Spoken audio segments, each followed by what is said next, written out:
ಸಾಧ್ಯವಾಗ್ತಾ ಇರುವಂತದ್ದು. ಖಾತೆ ವಿಚಾರಕ್ಕೆ ರಾಮಲಿಂಗಾರೆಡ್ಡಿ ಬಳಿ ಇದ್ದಂತಹ ಸಾರಿಗೆ ಈಗ ಭೈರತಿ ಸುರೇಶ್ ಅವರ ಪಾಲು. ಮಂಕಾಳ್ ವೈದ್ಯ ಅವರಿಗೆ ಉಪ ಸ್ಪೀಕರ್ ಸ್ಥಾನ, ಎಎಸ್ ಪೊನ್ನಣ್ಣ ಸಿಎಂ ಅವರ ಕಾರ್ಯದರ್ಶಿ, ಮಂಕಾಳ್ ವೈದ್ಯ ಅವರಿಗೀಗ ಸ್ಪೀಕರ್ ಸ್ಥಾನ ಸಿಕ್ಕಿದೆ, ಉಪ ಸ್ಪೀಕರ್ ಸ್ಥಾನ ಅವರಿಗೆ ಸಿಕ್ಕಿರುವಂತದ್ದು. ಎಸ್ ಪೊನ್ನಣ್ಣ ಅವರಿಗೆ ಸಿಎಂ ಕಾರ್ಯದರ್ಶಿ ಸ್ಥಾನವನ್ನ ಕೊಡಲಾಯಿತು.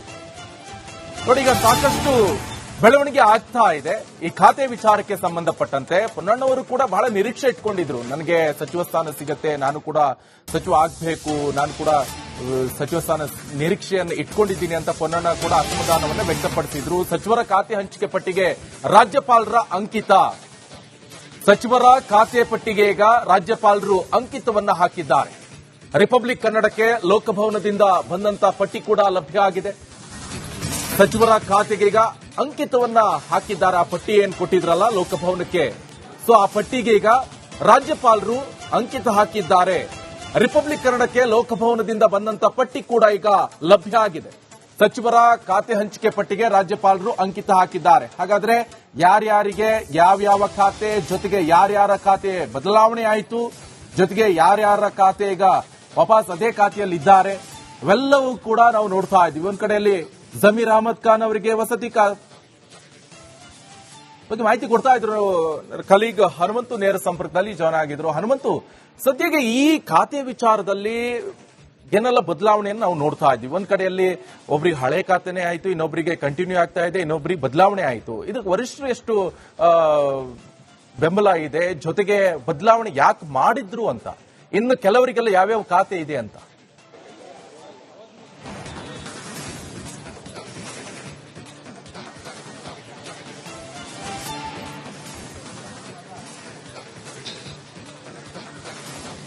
ನಿಕೇಶ್, ಇಲ್ಲಿ ಒಂದು ಸ್ಪಷ್ಟ, ಮುಖ್ಯಮಂತ್ರಿ ಡಿಕೆ ಶಿವಕುಮಾರ್ ಅವರು ಪ್ರಮಾಣ ವಚನ ಸ್ವೀಕಾರ ಮಾಡಿ ಅವರ ಜೊತೆಗೆ ಏನು ಸಚಿವರು 13 ಜನ ಪ್ರಮಾಣ ವಚನ ಸ್ವೀಕಾರ ಮಾಡಿದ್ರು. ಅದಾದ ನಂತರದ ಸ್ವಲ್ಪ ದಿನಕ್ಕೆ 2ನೇ ಹಂತದ ಕ್ಯಾಬಿನೆಟ್ ವಿಸ್ತರಣೆ ಆಗ್ಬಿಡುತ್ತೆ ಅನ್ನುವಂತ ಚರ್ಚೆಗಳು ಸಾಕಷ್ಟಿತ್ತು. ಆದ್ರೆ 2 ತಿಂಗಳು ಕೂಡ ಕಳಿತು ಕ್ಯಾಬಿನೆಟ್ ವಿಸ್ತರಣೆ ಆಗ್ಲಿಕ್ಕೆ. ಕಾರಣ ಅಲ್ಲಿ ಕಾಂಗ್ರೆಸ್ನ ಹೈಕಮಾಂಡ್ ನಾಯಕರೆಲ್ಲರೂ ಕೂಡ ಅಧಿವೇಶನದಲ್ಲಿ ಬ್ಯುಸಿಯಾಗಿದ್ರು, ಬೇರೆ ಬೇರೆ ಹೋರಾಟಗಳನ್ನ ರೂಪಿಸಲಿಕ್ಕೆ, ಕೇಂದ್ರ ಸರ್ಕಾರದ ವಿರುದ್ಧ ಹೋರಾಟ ರೂಪಿಸಲಿಕ್ಕೆ ಬ್ಯುಸಿಯಾಗಿದ್ರು. ಹಾಗಾಗಿ ಕರ್ನಾಟಕದ ಕ್ಯಾಬಿನೆಟ್ ವಿಸ್ತರಣೆ ವಿಚಾರಕ್ಕೆ ಸಾಕಷ್ಟು ವಿಳಂಬ ಆಯಿತು.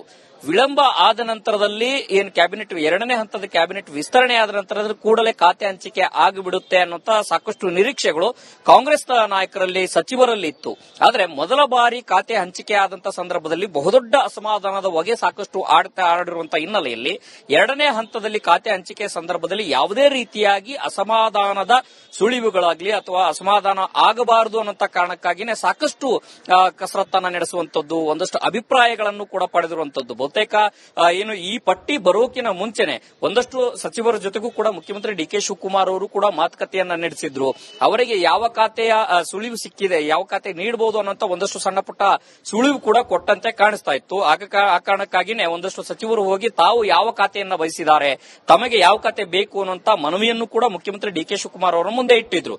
ಇನ್ನೂ ಒಂದೆಜ್ಜೆ ಮುಂದೆ ಹೋಗಿ ಖಾತೆ ಹಂಚಿಕೆ ಮುನ್ನವೇ ಒಂದಷ್ಟು ಸಚಿವರು ಹಿರಿಯ ಅಧಿಕಾರಿಗಳನ್ನ ಭೇಟಿಯಾದಂತ ಸಂದರ್ಭದಲ್ಲಿ ನಿಮ್ಮ ಇಲಾಖೆಯ ಜವಾಬ್ದಾರಿ ನಾನು ತೆಗೆದುಕೊಳ್ತೇನೆ ಅನ್ನುವಂತ ಅಭಿಪ್ರಾಯವನ್ನು ಕೂಡ ಹೇಳಿದ್ರು.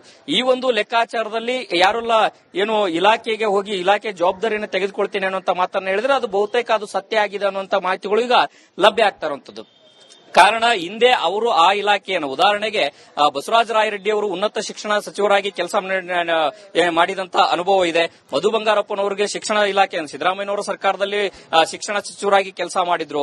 ಸಂತೋಷ್ ಲಾಡ್ ಅವರಿಗೆ ಕಾರ್ಮಿಕ ಇಲಾಖೆಯಲ್ಲಿ ಸಾಕಷ್ಟು ಕೆಲಸವನ್ನ ಮಾಡಿದ್ರಿಂದ ಸಿದ್ದರಾಮಯ್ಯನವರ ಸರ್ಕಾರದಲ್ಲೂ ಕೂಡ ಕಾರ್ಮಿಕ ಸಚಿವರಾಗಿದ್ರು. ಈಗಲೂ ಕೂಡ ಅವರಿಗೆ ಒಂದು ಅದೇ ಖಾತೆ ಸಿಕ್ಕಿರುವಂತದ್ದು. ಇಲ್ಲಿ ಬಹುತೇಕ ಒಂದು ಸಣ್ಣ ಪುಟ್ಟ ಬದಲಾವಣೆ ಆಗಿರುವಂತದ್ದು ಏನಂತ ಹೇಳಿದ್ರೆ ಕೆಎಚ್ ಮುನಿಯಪ್ಪ ಅವರು ಮತ್ತು ರಾಮಲಿಂಗಾರೆಡ್ಡಿ ಅವರ ಖಾತೆಗಳಲ್ಲಿ ಸಾಕಷ್ಟು ಬದಲಾವಣೆ ಆಗಿರುವಂತದ್ದು. ಈ ಕಾರಣಕ್ಕೆ ಬದಲಾವಣೆಯ ಬಯಸಿಯೇ ಒಂದು ಪಟ್ಟನ್ನ ಹಿಡಿದಿದ್ರು. ಅವರ ಅಭಿಪ್ರಾಯಕ್ಕೂ ಕೂಡ ಇಲ್ಲಿ ಮುಖ್ಯಮಂತ್ರಿ ಡಿಕೆ ಶಿವಕುಮಾರ್ ಅವರು ಮಣೆ ಹಾಕದಂತೆ ಕಾಣಿಸ್ತಾ ಇರುವಂತದ್ದು. ಆದ್ರೆ ರಾಮಲಿಂಗಾರೆಡ್ಡಿ ಅವರ ಅಭಿಪ್ರಾಯ ಏನು ಅನ್ನುವಂಥದ್ದು ಕೂಡ ಕಾದ್ ನೋಡಬೇಕಾಗಿದೆ. ಒಟ್ಟಾರೆಯಾಗಿ ಈ ಒಂದು ಅಳೆದು ತೂಗಿ ಲೆಕ್ಕಾಚಾರ ಹಾಕಿ ಖಾತೆ ಹಂಚಿಕೆ ಮಾಡಿದ್ದಾರೆ.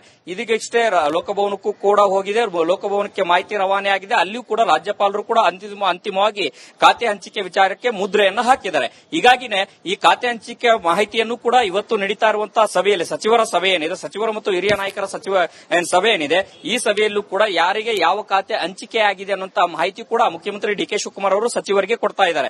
ಕೊಟ್ಟೋದ್ರ ನಂತರದಲ್ಲಿ ಅವರು ಸದನದಲ್ಲಿ ಯಾವ ರೀತಿ ಆಕ್ಟಿವ್ ಆಗಬೇಕು ಅನ್ನೋಂಥದ್ದು, ಒಂದು ತಮ್ಮೊಳಗೆ ಖಾತೆಯ ವಿಚಾರಕ್ಕೆ ಅವರಿಗೆ ಸಹಕಾರ ಇದೆಯಾ ಅಸಹಕಾರ ಇದೆಯಾ ಅನ್ನೋಂತ ಒಂದಷ್ಟು ಗೊತ್ತಾಗಬೇಕಾಗಿದೆ. ಈ ನಡುವೆ ಏನು ನಾಳೆಯಿಂದ ನಡೀತಾ ಇರುವಂತಹ ಒಂದು ಅಧಿವೇಶನ ಏನಿದೆ ಆ ಅಧಿವೇಶನಕ್ಕೂ ಕೂಡ ಸಚಿವರು ಸಿದ್ಧತೆಯನ್ನ ನಡೆಸಿಕೊಳ್ಬೇಕಾಗಿದೆ. ಇಲಾಖೆಯ ಅಧಿಕಾರಿಗಳನ್ನ ಸಂಪರ್ಕ ಮಾಡಿಕೊಳ್ಬೇಕಾಗಿದೆ. ಆ ಮೂಲಕ ಪ್ರತಿಪಕ್ಷಗಳು ಮಾಡುವಂತಹ ಏನು ಟೀಕೆಗಳೇನಿದಾವೆ ಅದಕ್ಕೆ ಪ್ರತ್ಯುತ್ತರವನ್ನು ಕೊಡಲಿಕ್ಕೆ ಎಲ್ಲಾ ರೀತಿಯ ಸಿದ್ಧತೆಗಳನ್ನು ಮಾಡಿಕೊಳ್ಳಬಹುದು.